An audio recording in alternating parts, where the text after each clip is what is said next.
جو میں آپ کو سناؤں گا یہ سنسکرت کی بہت مشہور کتاب پنچ تنتر سے ترجمہ کیا گیا ہے، لیکن اس کی خوبی یہ ہے کہ یہ ترجمہ معلوم نہیں ہوتا۔ اس کا عنوان ہے ذکر خوباں، عورت کی خلقت از روئے تمثیل۔ ہندی شاعروں نے عورت کی خلقت کا قصہ اس طرح لکھا ہے کہ آغاز آفرینش میں خلاق دو عالم نے جب عورت کے پیدا کرنے کا ارادہ کیا تو معلوم ہوا کہ سارا مسالہ مرد کے پیدا کرنے میں کام آ گیا۔ عورت کے بنانے کے لیے عالم ایجاد میں کوئی چیز اعتبار کے لائق نہ رہی۔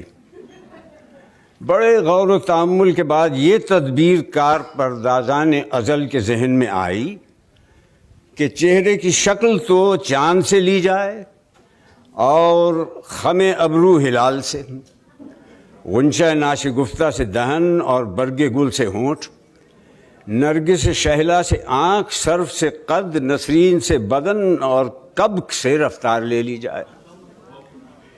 شب تار سے بالوں کی سیاہی اور درازی شب ہجراں سے بالوں کی درازی لے لی جائے۔ یاقوت سے ہونٹوں کی سرخی، پتھر سے سنگ دلی اور طوطے کی آنکھ سے بے مروتی مانگ لیں۔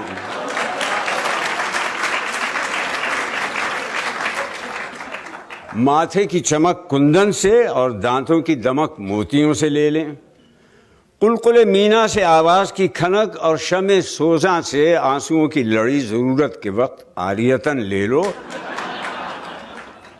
گردش روزگار سے مزاج کا تلون لے لیا جائے۔ گلے میں باہیں ڈال دینے کی ادا سر دست عشق پیچاں سے لے لو اور دیکھتے رہو کہ برگ گل پر جب قطرہ شبنم نسیم سحر سے جنبش میں آئے اس وقت اس کے دل کے دھڑکنے کی تصویر کھینچ لینا۔ خوئے جفا چرخ ستمگار سے اور کبھی بھولے بھٹکے کی رسم وفا چکوے چکوی سے مانگ لو۔ کمر کی ضرورت نہیں کہ دہنے یار کی طرح نظر نہیں آتی۔ زلف کو پریشان اور آئینہ رخسار کو درخشاں بنا دینا، زبان کے لیے سوسن کی قلم قینچی سے کاٹ کر لگا دینا۔ لڑکپن کی اٹکھیلیاں بلی کے ان بچوں سے جو پنجوں میں ناخن چھپانا نکالنا سیکھ گئے ہوں لے لینا، اور خود اپنے بچوں کی حفاظت میں جان پر کھیلنے کے تیور شیرنی سے لے لو۔ اداؤں میں بلانے سے بھاگنا اور نہ ملیے تو خود ملنے کے بہانے ڈھونڈنا، نگاہ سے بلانا اور زبان سے کوسنا، منہ نہ لگانے پر گلے کا ہار بن جانا اور ناز برداری کی جائے تو لاپرواہی کی شکایتیں کرنا، اور ایسی ہزار ناز و انداز کی باتیں کوٹ کوٹ کر بھر دینا۔ غرض ایسے ہی اجتماع ضدین سے عالم ایجاد کے نسخہ نویسوں نے یہ معجون مرکب یعنی عورت کو بنا کر مرد کے حوالے کر دیا۔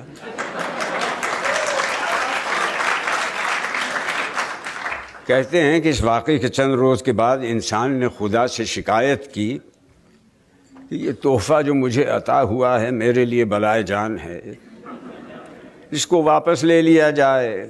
اس نے میری زندگی اجیرن کر دی، اس کی زبان خدنگ نظر سے زیادہ تیز ہے، یہ بلا کی طرح پیچھے پڑی رہتی ہے، مجھے کسی طرف نگاہ اٹھا کر دیکھنے نہیں دیتی، اس کے مارے مجھ سے کوئی کام نہیں ہوتا، بے سبب خفا رہتی ہے، اس سے پیچھا چھڑانا مشکل ہو گیا، میری اس کی نہیں بنتی۔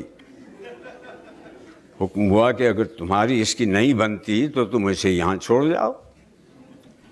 2-4 دن ہی گزرے ہوں گے کہ حضرت انسان پھر خالق کے پاس حاضر ہوئے اور عرض کی کہ پروردگار، جب سے عورت چھٹی مجھے بڑی تکلیف ہے، رات دن اسی کا خیال رہتا ہے، گھر اجڑ گیا، زندگی کا لطف جاتا رہا، شب تار میں وہ چاند سا چہرہ رہ رہ کے یاد آتا ہے، پریشانیوں میں زلف پریشان کا خیال جو بندھ جاتا ہے تو پہرو نیند اچٹ جاتی ہے۔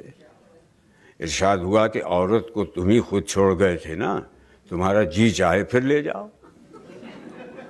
کیا دیکھتے ہیں کہ دوسرے تیسرے دن حضرت انسان پھر خدا کے پاس ہی عرض لے کر پہنچے کہ بندہ درگاہ کچھ عرض نہیں کر سکتا. بور کے لڈو کا سا حال ہے کہ کھائے تو پچھتائے، نہ کھائے تو پچھتائے.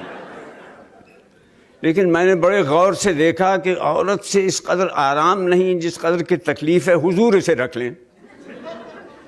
فرشتوں کو حکم ہوا کہ اس احمق کو نکال دو، اس سے کہہ دو کہ جس طرح مناسب جانے کرے. اس پر انسان نے کہا حضور اس کے ساتھ تمام عمر کاٹنی مشکل ہے.